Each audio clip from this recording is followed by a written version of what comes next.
समय 9 लाख की आबादी थी पूरे सिंध हैदराबाद की, और अखबारों में चारों ओर बात पड़ गई।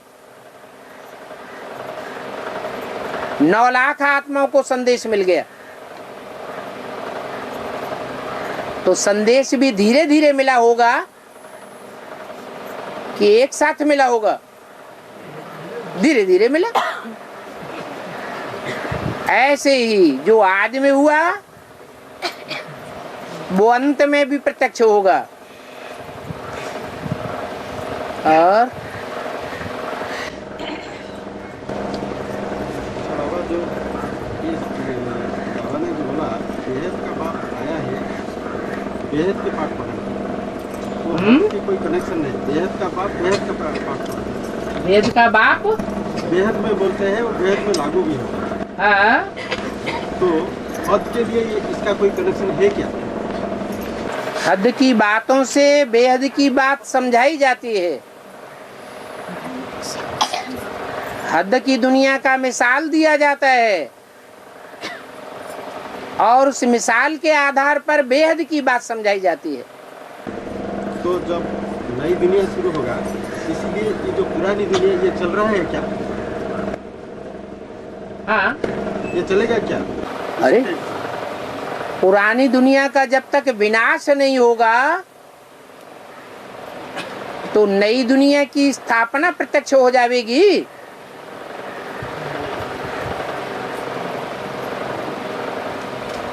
ब्राह्मण धर्म संपन्न स्टेज पर जब पहुंचेगा, परिपक्व ब्राह्मण बनेंगे तो परिपक्व देवता कहे जाएंगे। जब देवताओं की दुनिया होगी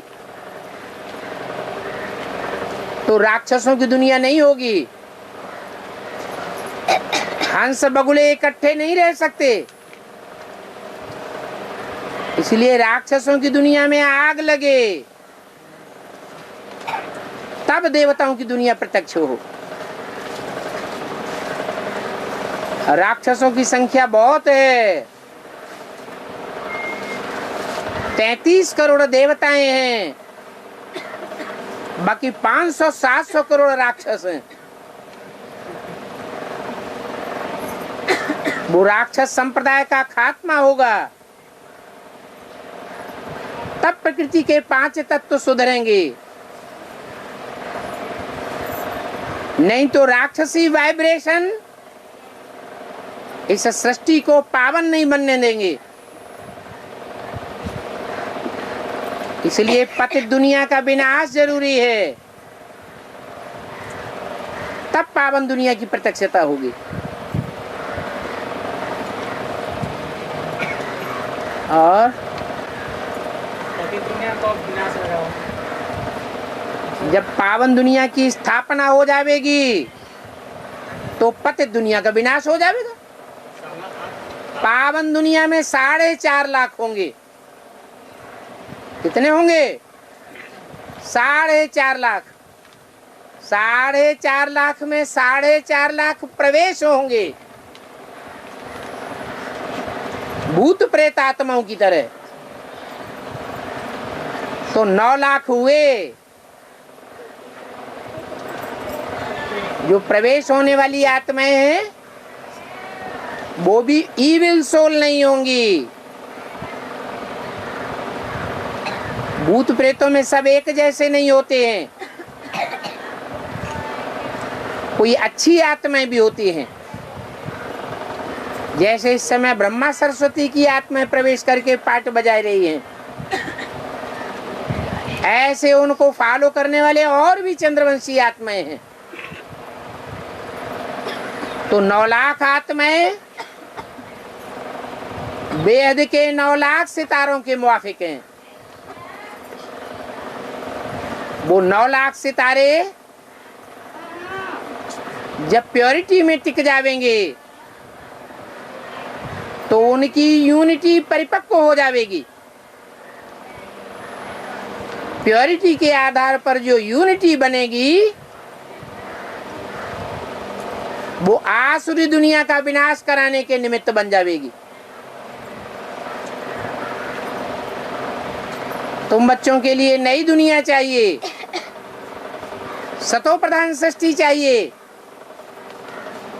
सतो प्रधान सृष्टि तब तक नहीं कहेंगे जब तक प्रकृति के 5 तत्वों को पावन नहीं बनाया है।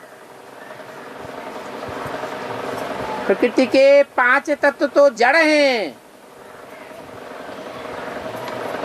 वो जड़ तत्व पहले पावन नहीं बनेंगे। तुम 9 लाख आत्माएं तो चैतन्य हो। चैतन्य आत्माएं ज्ञान सुन सकती हैं, सुना सकती हैं, धारण कर सकती हैं। ज्ञान के फोर्स से आत्माएं पहले पवित्र बनती हैं। आत्माओं के वाइब्रेशन जब अच्छे बनेंगे तो उस प्योरिटी के वाइब्रेशन से पुरानी दुनिया का विनाश स्वतः ही होगा। निमित्त तो कोई ना कोई बन ही जाएंगे।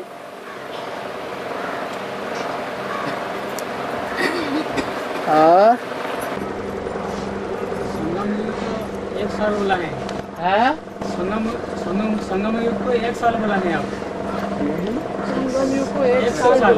100 साल 100 साल बोला है। हाँ, 100 साल के अंदर पावन बन करके 9 लाख आत्माएं दुनिया को विनाश कर देंगे।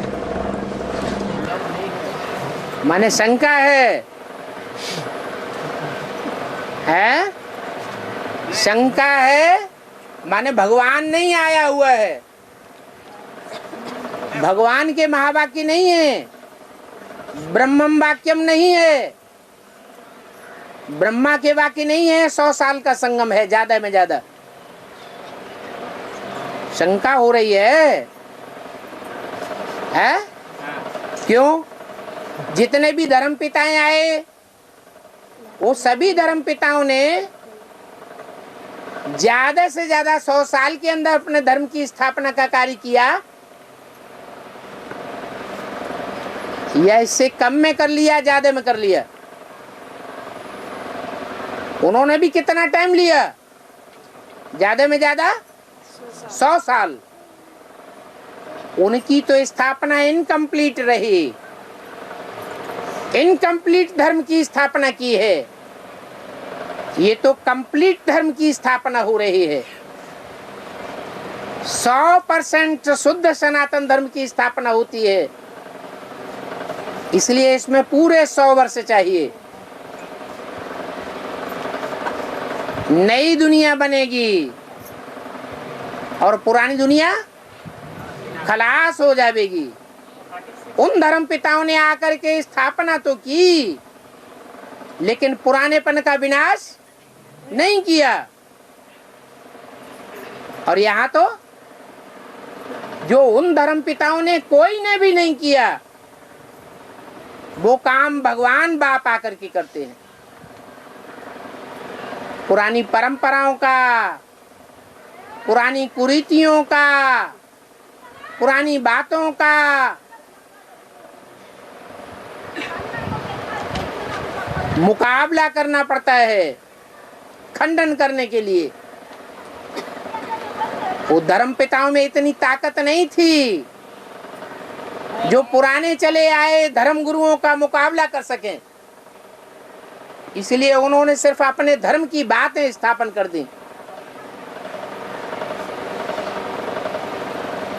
नया धर्म स्थापन कर दिया। पुराने धर्मों का विनाश नहीं हुआ, तो पुराने भी चलते रहे और नए नए धर्म भी स्थापन होते रहे। तो जब अनेक धर्मों की स्थापना होगी,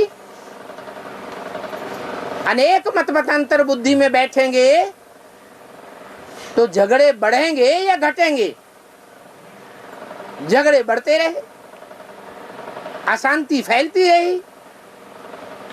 वो हैं देहधारी धर्म गुरु, और ये तो है विदेही बाप। विदेही बाप आकर के आत्मिक धर्म की स्थापना करते हैं। ये आत्मा का धर्म है, देह के धर्म की स्थापना नहीं करते हैं। जो आत्मा के धर्म को स्वीकार करते हैं वो आत्मलोक में जाकर के बैठ नहीं जाते हैं, नई दुनिया में आ जाते हैं और नई दुनिया में शरीर से जन्म लेकर आत्म की स्थिति में रहते हैं। उसको कहते हैं स्वधर्म।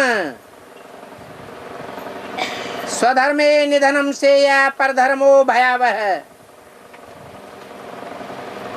आत्मा की स्वस्थिति में रह करके शरीर छोड़े, ये श्रेष्ठ बात है।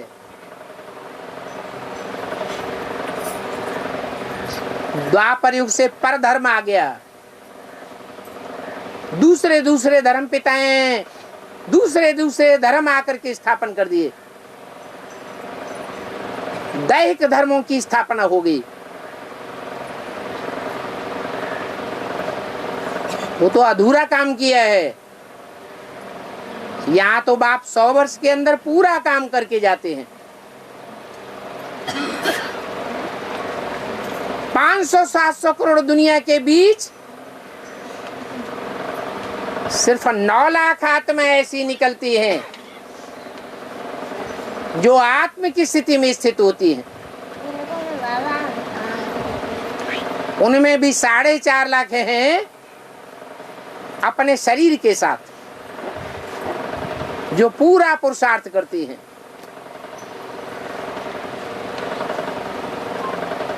इतनी थोड़ी आत्माओं की पढ़ाई है।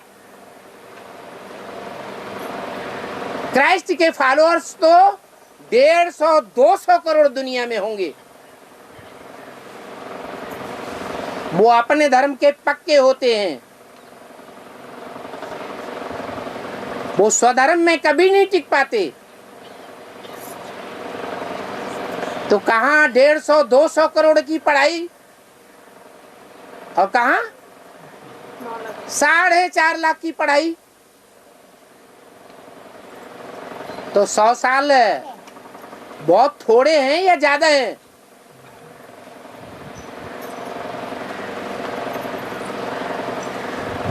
विश्वास नहीं होता है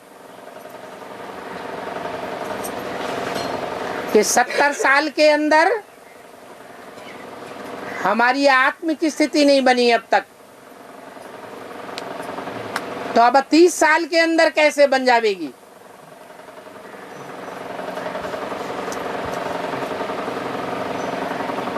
जो काम प्यार से नहीं होता है वो काम धर्मराज की मार से संपन्न हो जाएगा। ऐसे भी नहीं कि संपन्न नहीं होता है। ये कहेंगे कि 100 बगुलों के बीच में एक हंस की प्रवृत्ति छुप जाती है। 100 बगुलों की बकबक सुनाई पड़ती है और एक हंस का गायन नहीं सुनाई पड़ता।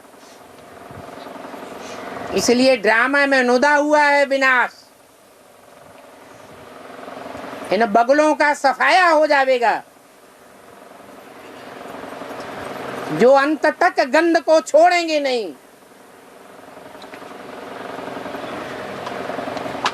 ये विधर्मी आत्माएं हैं, विधर्मियों की शूटिंग करने वाली हैं जो ब्राह्मणों की दुनिया में घुसी हुई हैं। ये सारे तालाब को गंदा कर रही हैं।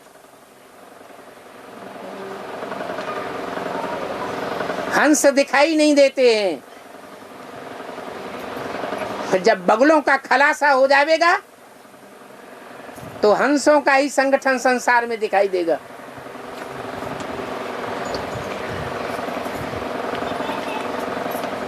और 36 के बाद में 100 साल के बाद में तो विनाश होगा। सारा सृष्टि बर्फमय हो जाएगा, बर्फ हो जाएगा। तो उसके अंदर जो 4.5 लाख आत्मा बचेंगे, आत्मा नहीं बसेंगे, शरीर होंगे, शरीर होंगे, फ्रीज हो जाएंगे। 4.5 लाख शरीर फ्रीज हो जाएंगे। फ्रीज में वो सड़ेंगे नहीं, है फ्रीज में कैसे सेफ में रहेंगे? कैसे सेफ में नहीं रहेंगे? अरे फ्रीज में आधा सड़ा हुआ फल डाल दो, ज्यों का त्यों पड़ा रहेगा, आधा ही सड़ा हुआ निकलेगा कि पूरा सड़ जाएगा? है बोलो। कोई दागी फल है, सड़ना शुरू हो रहा है और उसको बर्फ में दाब दो, ज्यों का त्यों रखा रहेगा या सारा ही सड़ जाएगा? हैं? जीव का क्यों रह जाएगा? हैं? जीव का क्यों रह जाएगा? ज्यों का त्यों रहेगा। तो ये तरीका है, जैसे ज्ञान जल में डाली हुई आत्माएं। ब्रह्मा बाबा है फ्रीज का ज्ञान जल, जाम जल है। ब्रह्मा की बुद्धि में ज्ञान जल कैसा है? हिमालय। पार्वती के बाप का नाम क्या था? है हिमालय। हिम माने बर्फ, आलय माने घर है, बर्फ का घर है। उसकी बुद्धि में ज्ञान जल जाम होके रहता है। उस जाम हुई बुद्धि में जिन आत्माओं ने ज्ञान जल धारण किया, वो आत्माएं उस जल में ज्यों की त्यों बनी रही। 33 साल तक ब्रह्मा का पाठ चला।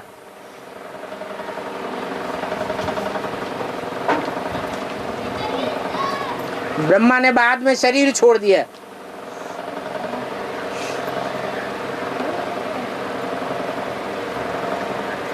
उसके बाद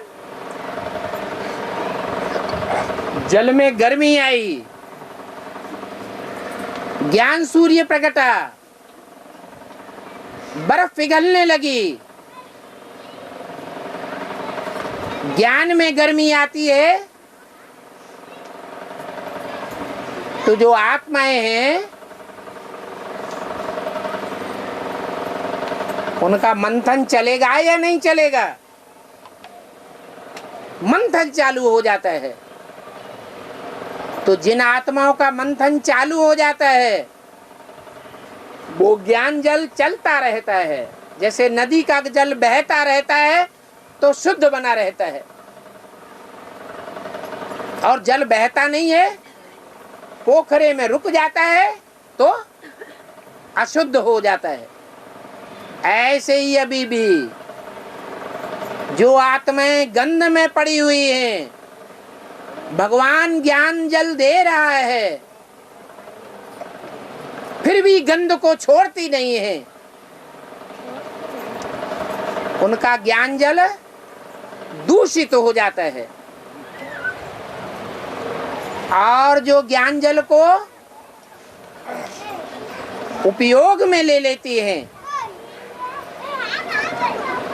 मंथन करने से ज्ञान जल बहने लग पड़ता है, वो ज्ञान जल शुद्ध बना रहता है।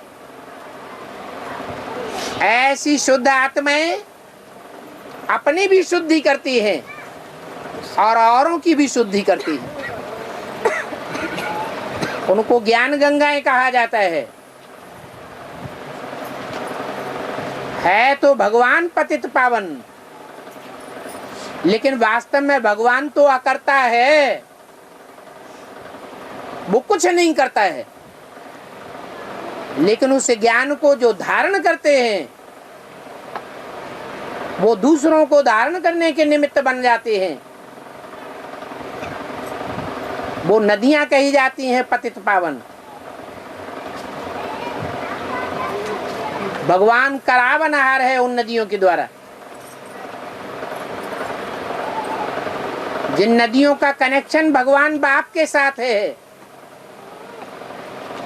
वो पतित पावनी है, जिनका कनेक्शन उनके साथ नहीं है वो मैली हो जाती है। इसलिए गायन चलता है राम तेरी गंगा मैली। तो अभी यही चल रहा है। भगवान बाप ज्ञान का सागर तो आया हुआ है, ज्ञान दे रहा है। जो ज्ञान का उपयोग करते हैं वो आत्माएं पवित्र बनती हैं, लेकिन उनकी संख्या 5 पांडवों जैसी है। जो ज्ञान को प्रैक्टिकल जीवन में धारण करते हैं, बाकी तो सारे ही विधर्मी या तो कौरव कुल के हैं या तो यादव कुल के हैं। गीता में लिखा है, हे अर्जुन तू पांडव कुल का है, पांडव ही बचेंगे और सब खलास हो जाएंगे।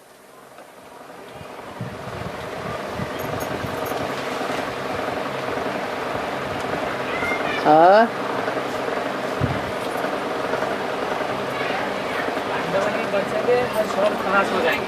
हाँ जी।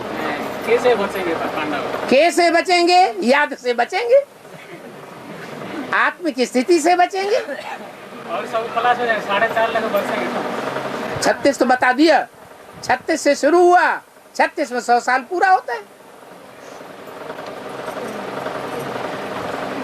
आगे बोलो। अरे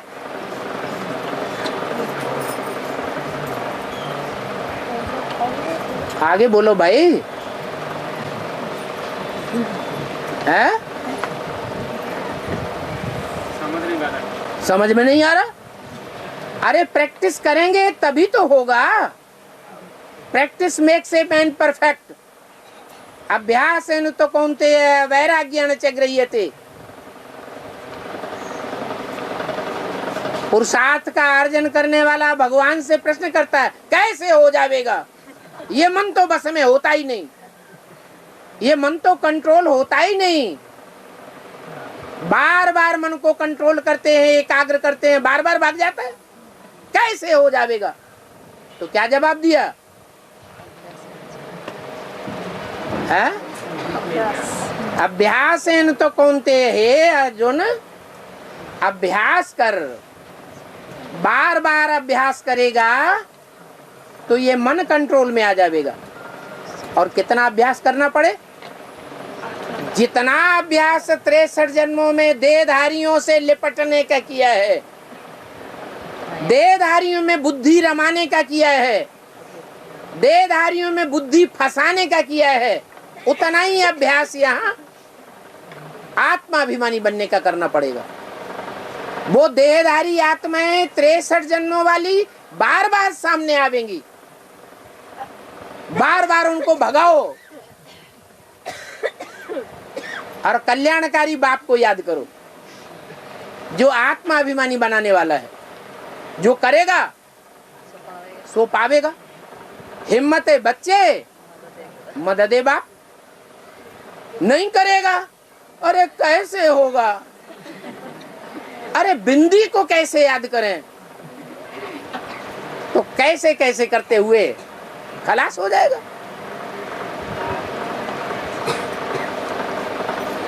रसगुल्ला जिसने खाया होगा वो ही रसगुल्ला याद आवेगा, या जिसने खाया ही नहीं है उसको याद आवेगा? जिसने खाया है उसको याद आवेगा। जिसने स्वर्ग के 84 जन्मों में से पहले जन्म का सुख भोगा है वो याद करेगा, उसे सहज लगेगा। क्यों, क्या, कैसे की क्यों में नहीं फंसेगा। अगर रसगुल्ला खाया ही नहीं कभी तो स्वर्ग को याद भी नहीं करेगा।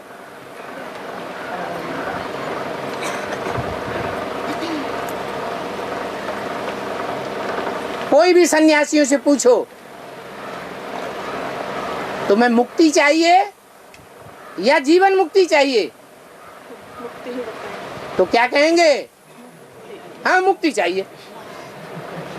अरे उन्होंने कभी जीवन मुक्ति भोगी ही नहीं। उनका पाठ द्वापर युग के वो त्रेता के अंत में द्वापर युग से षष्ठी पर आने का। वो द्वैतवादी दुनिया में आते हैं तो जीवन मुक्ति का उन्होंने कभी रस लिया ही नहीं, तो स्वर्ग क्यों मांगेंगे? कहेंगे स्वर्ग के सुख काग विष्टा समान।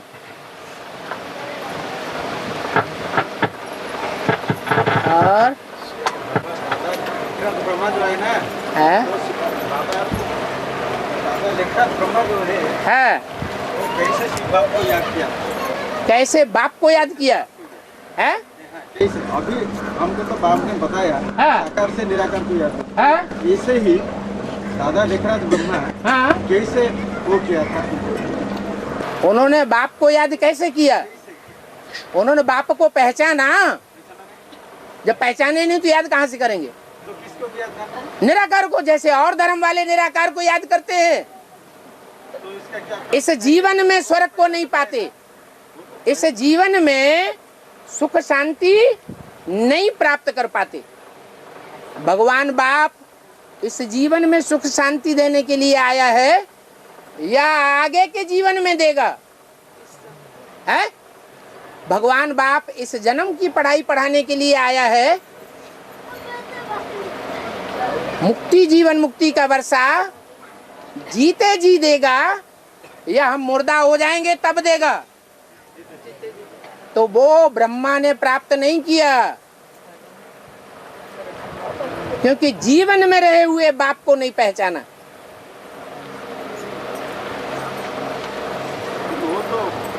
वो भी फिर इम्पोर्टेंट पर्सनालिटी है ना? है? Important important personality. तो ऐसी इम्पोर्टेंट पर्सनालिटी आप बन जाएंगे। हम बनेंगे तो क्या बाप को कैसे याद? ब्रह्मा को जिन्होंने इम्पोर्टेंट पर्सनालिटी समझा, ब्रह्मा को फॉलो करने वाले ब्रह्मा कुमार कुमारियां सब शरीर छोड़ रहे हैं। कैसे? हार्ट फेल होकर के। तो अगर उनको तुम भी इम्पोर्टेंट और अच्छा समझेंगे तो तुम्हारी भी गति क्या होगी? है? तो उनको मिला ही नहीं, इसलिए जीवन मुक्ति नहीं पाई। तुमको जीवन में, प्रैक्टिकल जीवन में बाप मिला, इसलिए तुम जीवन मुक्ति पावेंगे। वो भी तब जब सन्मुख अनुभव करेंगे। क्या? विमुख अनुभव नहीं करेंगे। नहीं तो ऐसे बहुत बैठे हुए रहते हैं, देखने में आता है सन्मुख बैठे हैं और अंदर से गालियां देते हैं, हरामी कहीं का, भगवान बन के आया है। तो सन्मुख हुआ या विमुख हुआ? है? विमुख हुआ। वो थोड़ी प्राप्ति करेंगे। निश्चय बुद्धि विजयते, अनिश्चय बुद्धि विनश्यते। है? हम लौकिक धंधे छोड़ रहे हैं या बाबा के सेवा में ही लगे रहे? डॉक्टर का बच्चा होता है, बचपन से डॉक्टर की गोद में पला है, डॉक्टर की बातें सुनता है। दिन रात डॉक्टर और डॉक्टरनी मरीजों की और दवाइयों की ही बातें करते हैं। तो उसके अंदर डॉक्टरी के संस्कार सहज ही भर जाते हैं या कठिनाई से भरते हैं? है? सहज ही भर जाते हैं। तो बाप का धंधा, सो नियम क्या है? जो बाप का धंधा सो बच्चे का धंधा। बाप राजा है तो बच्चे को भी क्या बनना है? राजा ही बनना है। बाप डॉक्टर है तो बच्चा भी डॉक्टर होता है। बाप मिलिट्री में है तो गवर्नमेंट में भी नियम बना हुआ है, मिलिट्री का बच्चा भी मिलिट्री में ले लिया जाएगा, उसके अंदर संस्कार आ जाते हैं। तो आप किसके बच्चे बने हैं? हैं? भगवान बाप के बच्चे बने। भगवान बाप का धंधा क्या है? हैं? तो वो जो बाप का धंधा सो हमारा भी होना चाहिए। पिताजी माताजी हैं वो तो नहीं चाहते हैं हमारे छोड़कर जाओ, हम सामने है हमारे पास ही रहो। उसके लिए तो मुरली में बोला है, लौकिक संबंधियों से न कुछ पूछना है न उनकी मत पर चलना है। सन्यासियों का मिसाल दिया, सन्यासी घर बार छोड़ करके चले जाते हैं, बच्चों बीवी को छोड़ करके चले जाते हैं, तो क्या उनके बीवी बाल बच्चे खाना पीना नहीं खाते हैं? है? पाप लगेगा, माताजी पिताजी छोड़ के चले जाएंगे तो क्यों पाप लगेगा? माताजी पिताजी ने तुम्हें पैदा करना सीखा है, धन कमाना नहीं सीखा है? तो प्रॉपर्टी नहीं है उनके पास, प्रॉपर्टी बेचें और खाएं। याद आएगी किसको आएगी? उनकी याद आएगी। तुम भगवान के बच्चे ही नहीं हो, तुम्हें नया जन्म नहीं मिला, झूठ बोलते हो। जो बच्चा पैदा होता है माँ बाप के घर में, उसको पूर्व जन्म के माँ बाप की याद आती है क्या? नहीं याद आती है। और बाबा एक बाणी में बोला है, काशी में मरेंगे तो स्वर्गवासी बनेंगे, काशी में मरना काश्य शब्द से बना है काशी। काश्य अर्थात याद का तेज। जिस वातावरण में याद का तेज भरा हुआ है, उस वातावरण का, उस स्थान का नाम रख दिया है काशी। माना काशी स्त्रीलिंग है या पुल्लिंग है? काशी शब्द स्त्री का सूचक है या पुल्लिंग का सूचक है? है? काशी नगरी कहा जाता है या काशी नगर कहा जाता है? नगरी। तो नगरी स्त्री हुआ या पुरुष हुआ? स्त्रीलिंग हुआ। माने भगवान शंकर को दिल्ली प्यारी नहीं है उतनी। क्या प्यारी है? काशी नगरी प्यारी है। क्यों प्यारी है? क्योंकि याद में रहने वाली है। याद की पावर से दुनिया का सबसे पवित्र स्थान है। ऐसा पवित्र स्थान है जहां बना बनाया ज्ञान का रस मिलता है, बनारस। ऐसे वातावरण में जाकर जो शरीर छोड़ेंगे तो अंत मते सो गते, याद की स्टेज में शरीर छोड़ेंगे। और याद की स्टेज में शरीर छोड़ेंगे तो जो शंकर की गति, वो ही उनकी गति होगी। और जो एनएस है उससे में सबको ऐड होना है। 4.5 लाख जीते जी नहीं मरेंगे तो काशी नगरी के वासी नहीं हुए। आज नहीं तो कल होंगे या नहीं होंगे, सबको होना ही है।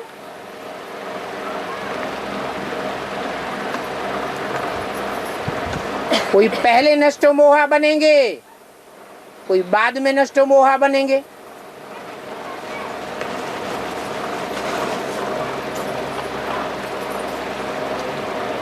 कोई समझ करके नष्टो मोहा बनेंगे और कोई देखा दूनी नष्ट मोहा बनेंगे। भक्ति मार्ग में काशी में जाकर काशी करवट खाते रहे कि नहीं?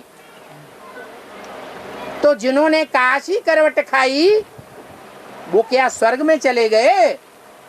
नहीं चले गए। फिर काशी करवट खाने से फायदा हुआ या नुकसान हुआ? है? नुकसान। नहीं, नुकसान नहीं हुआ।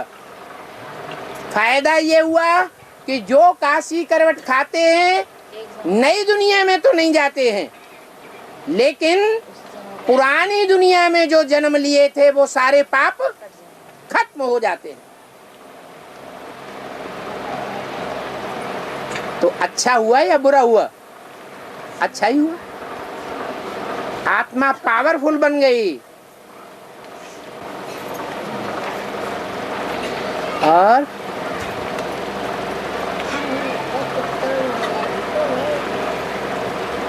कृष्ण वाली आत्मा है कृष्ण वाली आत्मा सत्ययुग में, पहला सत्ययुग में स्थूल गर्भ में जन्म होंगे हाँ जी, या सूक्ष्म में जन्म, सुखों में प्रवेश करेंगे या जन्म होंगे गर्भ में जन्म? प्रवेश नहीं होता है वहां। आत्मा कोई बुद्धि में प्रवेश नहीं करती है। जैसे यहाँ गर्भ में प्रवेश होता है वैसे वहां भी गर्भ में ही आत्मा का प्रवेश होता है, लेकिन वहां आत्मिक स्थिति होती है। गर्भ धारण करने वाली माता की भी आत्मिक स्थिति और प्रवेश करने वाली आत्मा की भी आत्मिक स्थिति होती है। इसलिए वो गर्भ महल होता है। वहां कोई भी प्रकार की आत्मा त्राही त्राही नहीं करती कि हमको बाहर निकालो, हमको घुटन हो रही है।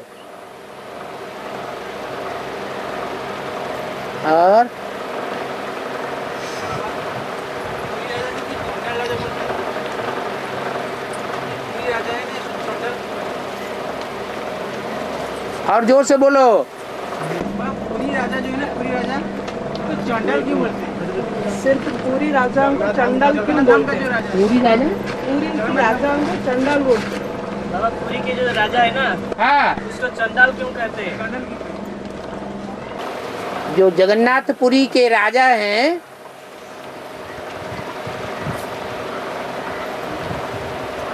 उनको चांडाल इसलिए कहते हैं कि जगन्नाथ जो कहे जाते हैं वो कलयुगी दुनिया के नाथ हैं या सतयुगी दुनिया के नाथ हैं? कहाँ के नाथ हैं? सारा जगत का कल्याण। है? नरक की दुनिया के नाथ हैं। नरक की दुनिया में सारा जगत मौजूद होता है। 500-700 करोड़ आत्माएं वहां मौजूद हैं। जो 500-700 करोड़ आत्माएं हैं वो सब मुर्दे बनने वाली हैं। 4.5 लाख को छोड़ करके, और वो 4.5 लाख हरिश्चंद्र चांडाल के कुल के हैं। हरिश्चंद्र राजा कोई दूसरा राजा नहीं था, जगन्नाथ का ही दूसरा नाम हरिश्चंद्र है। तो जो गद्दी पे बैठेगा वो वैसा ही पार्ट बजाएगा। इसलिए गायन चला आ रहा है जगन्नाथपुरी की गद्दी का।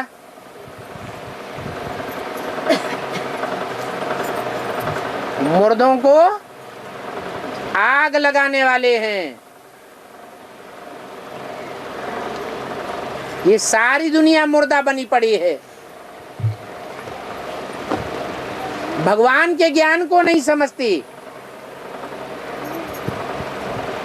मुर्दे को डंडे मारते रहो, मुर्दे में कोई हलन चलन नहीं आने वाली है।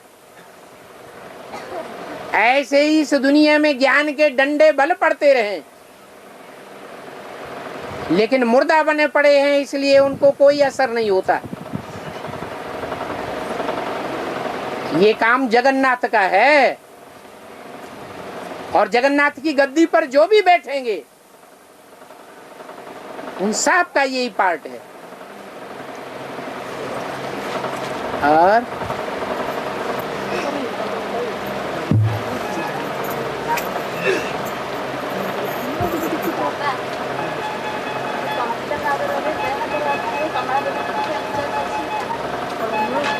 कमला देवी दीक्षित के बेहद के अर्थ क्या है?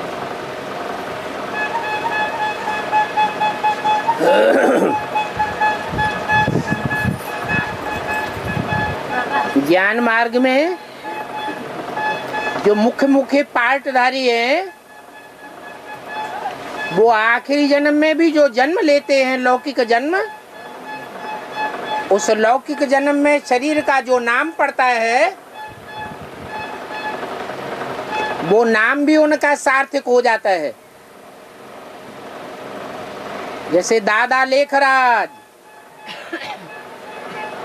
भाग्य का लेख लिखने वालों का राजा,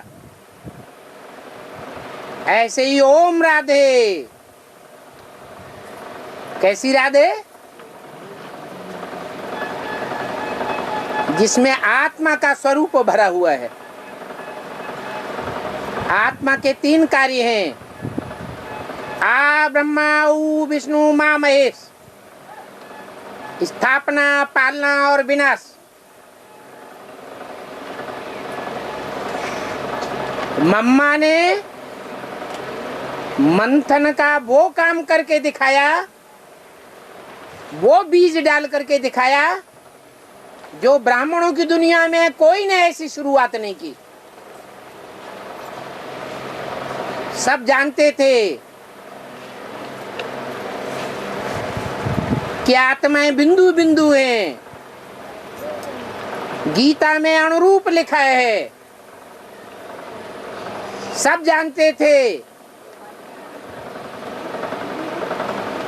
भगवान आग का गोला है।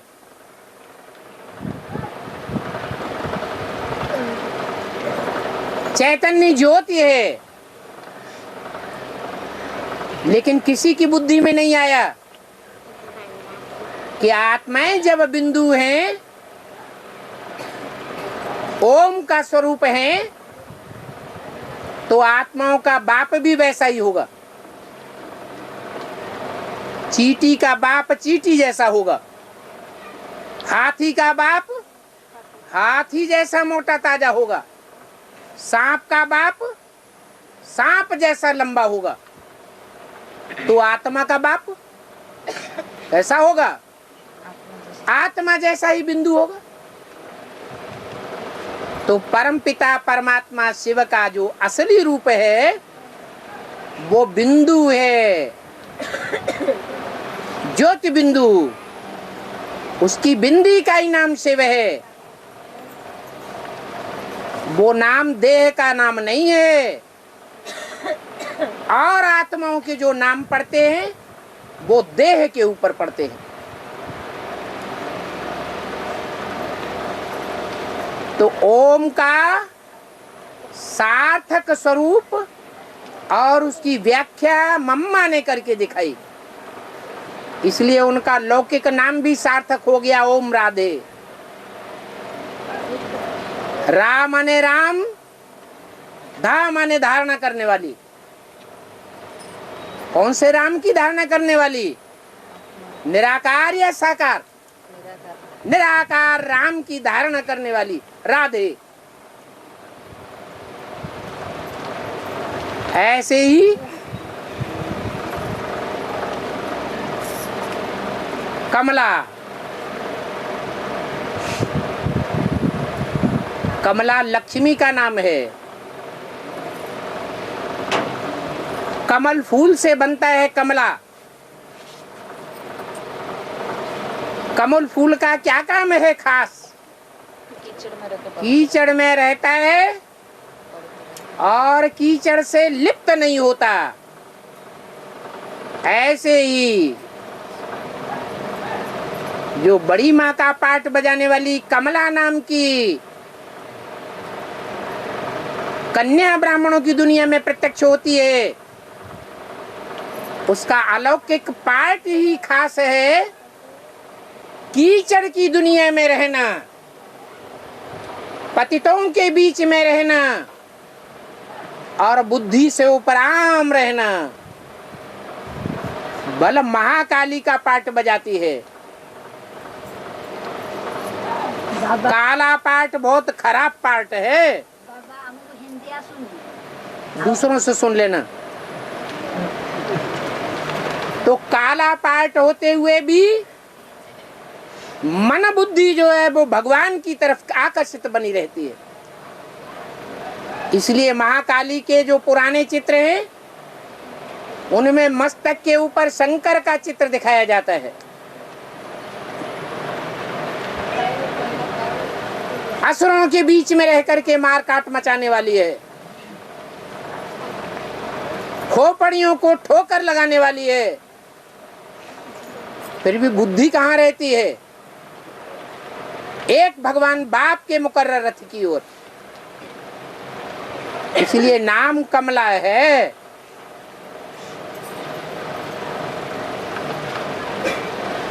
लौकिक और अलौकिक दोनों का नाम बाला करने वाली है। ये ड्रामा ही ऐसा बना हुआ है कि आखिरी जन्म में जो मुख्य पाठधारी है, जो ब्रह्मा के 5 आनन 4 आनन कहे जाते हैं, विष्णु की 4 भुजाएं कही जाती हैं, वो चैतन्य भुजाओं का पाठ बजाने वाली आत्माएं आखिरी जन्म में भी ब्राह्मण के घर में जन्म लेती हैं। लौकिक जन्म भी उनका ब्राह्मण के बीच में होता है।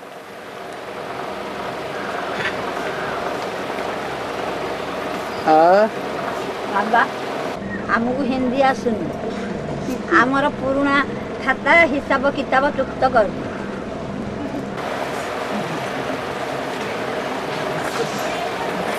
बहुत से ऐसे हैं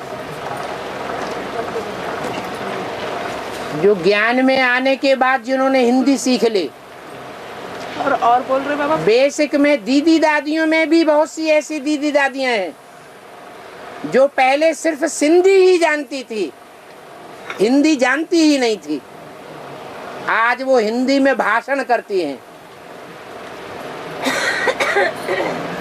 तो ज्ञान में आने के बाद जो अपन को बाप का बच्चा समझते हैं, तो जो बाप की भाषा सो बच्चों की भाषा होनी चाहिए। प्रैक्टिस करेंगे तो अभ्यास बन जाएगा। आप मेहनत ही नहीं करते हैं। बाबा कहते हैं हमारा हिसाब किताब का खाता आप चुक्त कर दीजिए, ऐसे बोल। भगवान 500-700 करोड़ के हिसाब किताब के खाते को चुकतू करे या एक के खाते को चुकतू करे? अगर एक के खाते को चुकतू करेगा तो कहेंगे भगवान पार्शियल है, पक्षपाती है। तो भगवान कोई का खाता चुकतू नहीं करता है, वो सिर्फ रास्ता बताता है कि खाता कैसे चुकतू हो। अपना अपना खाता अपने पुरुषार्थ से चुकतू करना है। और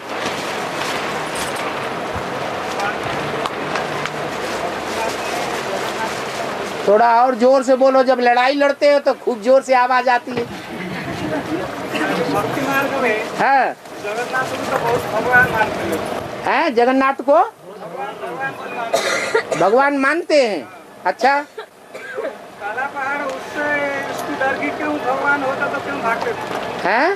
काला पहाड़ से डर के भागे थे। भागते थे वो जगन्नाथ है तो आखिर कहाँ आत्मा गोपन किया था, कहाँ छुपा था, भगवान कहाँ जाके छुपा था? क्या करें?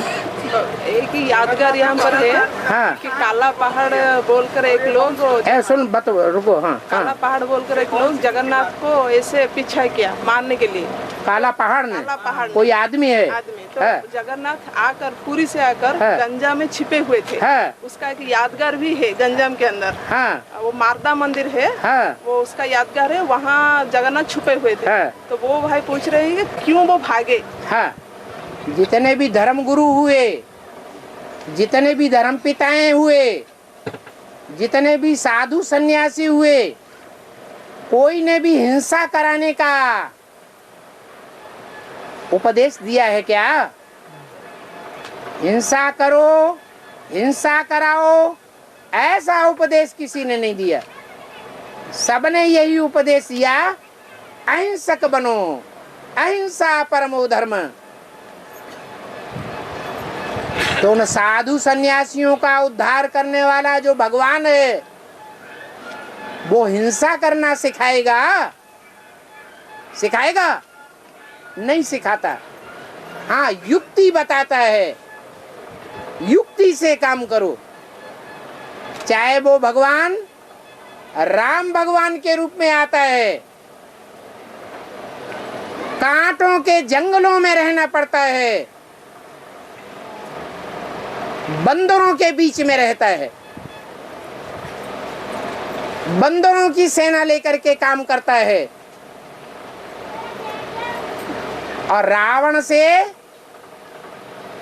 डायरेक्ट अकेले नहीं लड़ता। तो भगवान राम को भी जंगलों में फिरना पड़ा। कृष्ण के लिए कहते हैं कंस के डर से गावड़े गावड़े में भागता फिरा। क्या हिंसा की? चाहता तो सारी जनरेशन को लड़ाई देता, लेकिन ऐसा नहीं किया। शंकर के लिए दिखाते हैं, शंकर भगवान के पीछे भस्मासुर पड़ा, उनको भस्म करने के लिए कि आओ तुम्हारे ऊपर हम हाथ रख दें, पता चले कि भस्म होते हैं कोई नहीं। तो शंकर ने सारे संसार में भाग भाग करके अपनी जान बचाई। भस्मासुर से डायरेक्ट टक्कर नहीं ली। तो चाहे भगवान शंकर हो, चाहे भगवान कृष्ण हो, चाहे भगवान राम हो, चाहे भगवान जगन्नाथ हो, वो युक्ति से काम लेते हैं, डायरेक्ट मुठभेड़ नहीं करते। जब युक्ति से काम निकल सकता है तो टकराने की क्या दरकार। और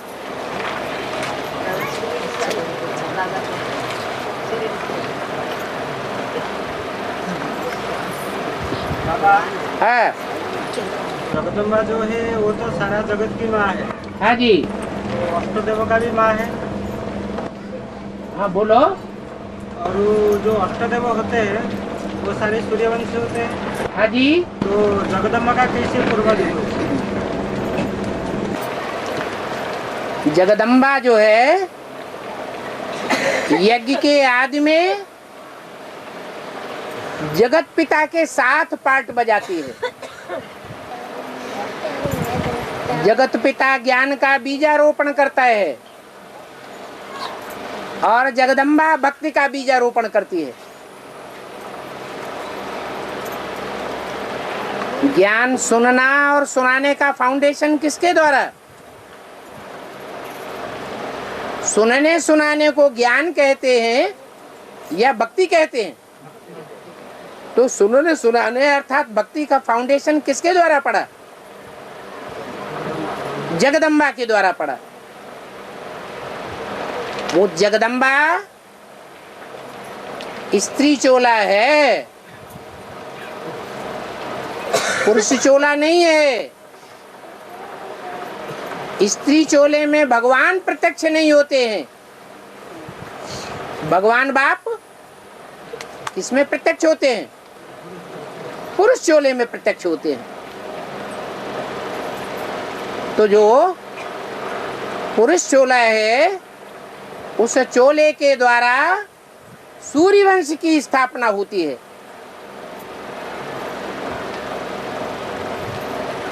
सूर्यवंश और चंद्रमा दोनों के बीच में ज्ञानी कौन है और अज्ञानी कौन है? सूर्य कहेंगे ज्ञानी और चंद्रमा को कहेंगे है? क्या कहेंगे? अज्ञानी कहेंगे। सूर्य स्वतः ज्ञान का प्रकाश देने वाला है, चंद्रमा स्वयं प्रकाशित नहीं है। चंद्रमा सूर्य से लेकर सूर्य से रोशनी लेकर फिर रोशनी देता है। चंद्रमा की रोशनी ठंडी है और सूर्य की रोशनी में गर्माहट है। तो सूर्य की जो औलाद हैं वो सूर्यवंशी कहे जाते हैं और चंद्रमा की औलाद चंद्रवंशी कहे जाते हैं। सृष्टि की शुरुआत सूर्यवंशियों से होती है या चंद्रवंशियों से होती है? सूर्यवंशियों से होती है। संगम युग में सूर्यवंश का फाउंडेशन पड़ता है या चंद्रवंश का फाउंडेशन पड़ता है? भगवान बाप 4.5 लाख सूर्यवंशी तैयार करते हैं। उनमें 2.25 लाख ओरिजिनल सूर्यवंशी और 2.25 लाख ज्ञान चंद्रमा ब्रह्मा की औलाद होते हैं, जो सूर्यवंशियों के सामने नतमस्तक हो जाते हैं, सरेंडर कर देते हैं। जैसे पत्नी पति के सामने सरेंडर कर देती है। विजयमाला रुद्रमाला को आत्मसात कर लेती है,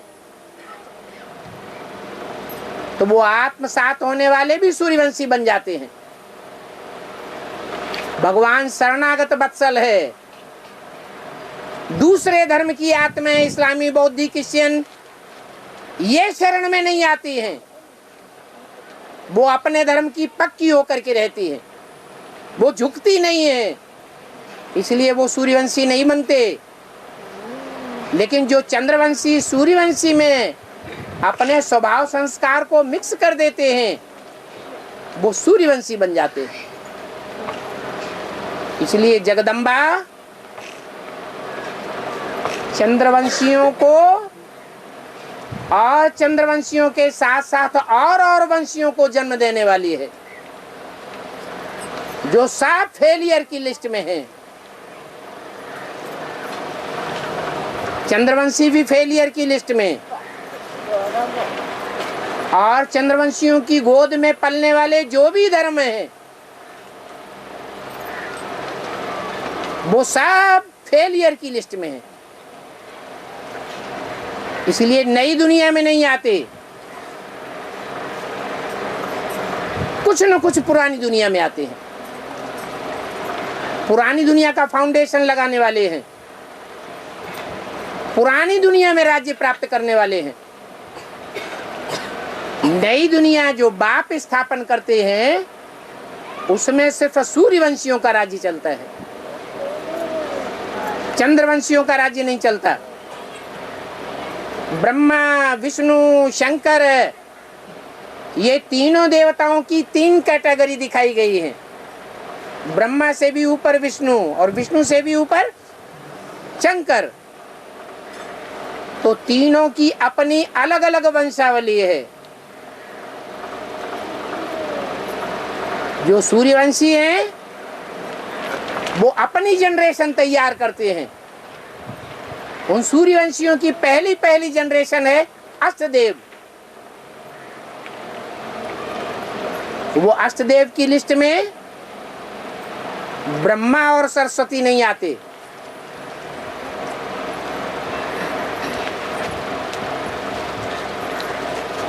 उनका संगमयुगी जन्म अपने शरीर से नहीं कहा जाता। वो सतयुग में जाकर अपने शरीर से जन्म लेंगे। संगम युग में शरीर के द्वारा भगवान बाप से प्राप्ति नहीं करते। और ब्रह्मा की ही सोल जगदम्बा में प्रवेश करके पाठ बजाती है। इसलिए जगदम्बा के मस्तक में चंद्रमा दिखाया जाता है। तो वो चंद्रवंशी जनरेशन है और वो सूर्यवंशियों की जनरेशन है।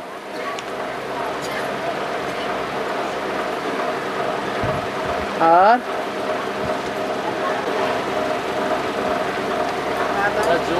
पिताएं थे वो भी बताते थे कि जैसे कि हिंसा करना होना है, हिंसा मत करो। हाँ। अब भी बाबा भी बोल रहे हैं कि डबल अहिंसक बनो। है। तो ये जो शूटिंग हो रही है, जितने अब अगर हम इतिहास में जाएंगे तो वहाँ बड़े बड़े युद्ध हुए, जैसे कि बड़े बड़े वॉरियर्स थे, अलेक्जेंडर थे, नेपोलियन थे, और जैसे कि बहुत सारे युद्ध हुए। तो वहाँ तो भयानक हिंसा की, जैसे कि मौत का तांडव लीला हुआ है। तो मतलब मेरा कहना मतलब है कि जैसे कि यहाँ कैसे शूटिंग हो रहा है, वहाँ की हिंसा का, जैसे कि हम डबल अहिंसा का प्रैक्टिस कर रहे हैं, जबकि वहाँ यहाँ कैसे शूटिंग हो रहा है, जैसे कि वहाँ इतिहास में यहाँ जो फेलियर ब्राह्मण हैं वो हिंसा की शूटिंग नहीं करते, डबल अहिंसा का प्रैक्टिस कर रहे हैं, जबकि हिंसा जो हिंसा की शूटिंग करने वाले हैं वो और धर्मों में कन्वर्ट होकर के वहां भी हिंसा करेंगे। और जो यहाँ भगवान बाप की श्रीमत पर चलने वाले हैं डबल अहिंसक बनते हैं, न काम कटारी की हिंसा चलाते हैं और न स्थूल हिंसा करते हैं। वो सूर्यवंशी देवता बनेंगे, अहिंसक बनेंगे। उनकी संख्या बहुत थोड़ी है, बाकी तो 500 करोड़ को फॉलो करने वाले हैं, सब हिंसा करने वाले हैं। ब्राह्मणों की दुनिया में भी 9 कुरी के ब्राह्मण हैं। 9 कुरी के ब्राह्मणों में सिर्फ सूर्यवंशी और चंद्रवंशी 2 कैटेगरीज हैं। उनमें भी चंद्रवंशी का बहुत थोड़ा सा हिस्सा है जो सूर्यवंशियों को फॉलो करता है, जो विजयमाला के मणके बनता है। बाकी तो सारे चंद्रवंशी दूसरे दूसरे धर्मों को फॉलो करने वाले बन जाते हैं। अच्छा जी, जो हिंसा जो शब्द है वो पहले कौन ऐसा फाउंडेशन डाला है? हिंसा पहले तो बाबा भी नहीं सिखाते थे। ब्राह्मणों की दुनिया में अभी कौन से ब्राह्मण हैं जो अपने को हिंदू समझते हैं? प्रैक्टिकल में हिंदू का अर्थ है हिंग माने हिंसा, दू माने दूयते। जो समझते हैं कि हम हिंसा को दूर करने वाले हैं। बेसिक ब्राह्मणों में ऐसे ब्राह्मण बैठे हुए हैं, सारे के सारे बैठे हुए हैं, जो समझते हैं कि रुद्रमाला में जो एडवांस पार्टी के हैं वो सब हिंसा बढ़ाने वाले हैं और हम हिंसा को दूर करने वाले हैं। ऐसा एडवर्टाइजमेंट करते हैं, अखबारों में ऐसा छपाते हैं, ग्लानि करते हैं कि हम अहिंसक हैं और ये हिंसा करने वाले हैं। खास कौन सी हिंसा? काम कटारी की हिंसा एडवांस पार्टी वाले कर रहे हैं, ऐसा प्रचार करते हैं। तो वो अपन को हिंदू कहलाते हैं, हम अपन को हिंदू कहलाते नहीं हैं। लेकिन हम ये भी नहीं कहते कि हमारे अंदर ऐसे ब्राह्मण नहीं हैं नीच कोटि के। 9 कुरियों में से नीची कोटि वाले भी ब्राह्मण हैं जो काम कटारी की हिंसा चलाए रहे हैं। उनमें वो सूर्यवंशी जो काम कटारी की हिंसा से बहुत दूर हैं,